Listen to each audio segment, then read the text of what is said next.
दोस्तों ऐसे कई योद्धा थे जो महाभारत के युद्ध से वंचित रह गए थे या फिर श्री कृष्ण की नीतियों के चलते वह भाग नहीं ले पाए थे। आइए जानते हैं इन योद्धाओं के बारे में कि कुरुक्षेत्र के युद्ध का हिस्सा नहीं बन पाए थे। अगर वह इस युद्ध में भाग लेते तो युद्ध बड़ा रोमांचित हो जाता था। इस वीडियो में आगे बढ़ने से पहले प्लीज़ हमारी इस वीडियो को एक लाइक जरूर करें और चैनल को सब्सक्राइब जरूर करें और कमेंट बॉक्स में जय श्री कृष्ण लिखना मत भूलिएगा। आइए जानते हैं। पहले नंबर पर आते हैं जरासंध। अगर जरासंध इस युद्ध में होता, इस पूरे युद्ध में अकेला ही तबाही मचा देता, लेकिन श्री कृष्ण को मालूम था कि महाभारत का युद्ध होगा। इससे पहले कई योद्धाओं की युक्ति बना ली थी, इसमें एक जरासंध भी आते हैं। इसी उन्होंने अपने सबसे शक्तिशाली शत्रु जरासंध को भीम के हाथों पहले ही मरवा दिया था। और दूसरे नंबर पर आते हैं शिशुपाल। शिशुपाल जरासंध का खास मित्र और श्री कृष्ण की बुआ का लड़का था। शिशुपाल भी बहुत ही ज्यादा शक्तिशाली था। भगवान श्री कृष्ण ने प्रण लिया था कि शिशुपाल के 100 अपमान क्षमा करेंगे, यानी कि इसे सुधरने के 100 मौके दूंगा। शिशुपाल रुक्मिणी से विवाह करना चाहता था। वह रुक्मिणी के भाई का मित्र था और वह अपनी बहन का विवाह शिशुपाल से ही करना चाहता था और रुक्मिणी के माता पिता उसका विवाह भगवान श्री कृष्ण से करना चाहते थे।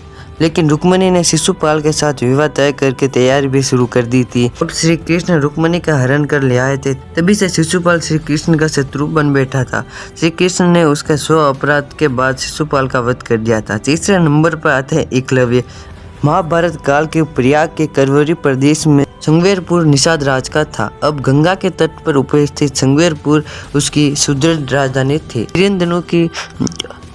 हिरण्यधनु की मृत्यु के बाद एकलव्य वहां का राजा बना। एकलव्य अपनी विशाल सोच के कारण जाकर जरासंध से मिला और जरासंध की सेना की तरफ से उसने मथुरा पर आक्रमण कर दिया और एकलव्य ने यादव वंश की लगभग सेना का विनाश कर दिया था। बाद में उसका युद्ध स्वयं श्री कृष्ण से होता है और वह मारा जाता है।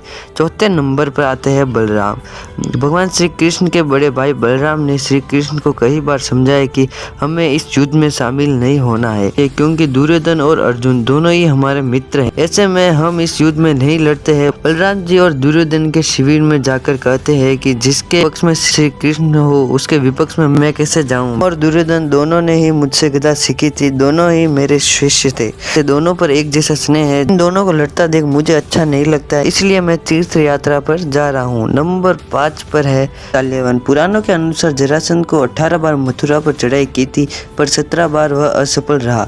अंतिम बार उन्होंने विदेशी शासक ताल्यवन को भी मथुरा पर आक्रमण करने के लिए प्रेरित किया था। ताल्यवन की सेना ने मथुरा को घेर लिया था और उसने मथुरा नरेश को संदेश भेजा, युद्ध के लिए 1 दिन का समय दिया है। श्री कृष्ण ने उत्तर भेजा कि युद्ध केवल श्री कृष्ण और ताल्यवन के बीच ही होगा, क्योंकि सेना को आपस में क्यों लड़वाना। ताल्यवन ने स्वीकार कर लिया। युद्ध में श्री कृष्ण रणभूमि छोड़कर भागने लगे। श्री कृष्ण भागते भागते एक गुफा में चले गए थे।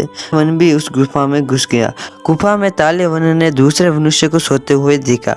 उसने श्री कृष्ण समझ लिया और उसे एक जोर से लात मार दी। वह मनुष्य उठा और वह उठकर उसने आंखें खोली तो सामने ताल्यवन दिखाई दिया। उसी समय ताल्यवन को देखते ही ताल्यवन तत्काल भस्म हो गया और वह मनुष्य गुफा में सोए मिले। वह और कोई नहीं, सुवांकु वंश के महाराजा मंदता के पुत्र राजा मुचकुंद थे और वह तपस्वी और प्रतापी थे। और 5 नंबर पर आता है बर्बरीक।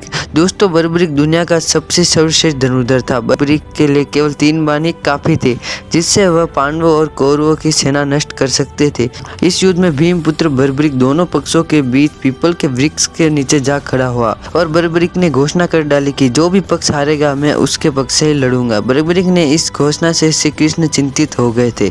तब श्री कृष्ण ब्राह्मण का वेश बनाकर बर्बरीक के शिविर में गए, भिक्षा मांगने लगे। बर्बरीक ने कहा, मांगो ब्राह्मण, क्या चाहिए। उन्होंने कहा कि तुम ना दे सकोगे, तो बर्बरीक उनके जाल में फंस गए थे। भगवान श्री कृष्ण ने उनका सर मांग लिया। बर्बरीक ने स्वेच्छा से अपना शीश दान कर दिया था। बर्बरीक के इस बलिदान को देखते हुए श्री कृष्ण ने उन्हें वरदान दिया कि बर्बरीक को कलयुग में स्वयं के नाम से विभूषित होगा और आज बर्बरीक को खाटू श्याम जी के नाम से पूजा जाता है। शुक्र है इन योद्धाओं ने युद्ध में भाग नहीं लिया, वरना आज कुछ निर्णय अलग होता।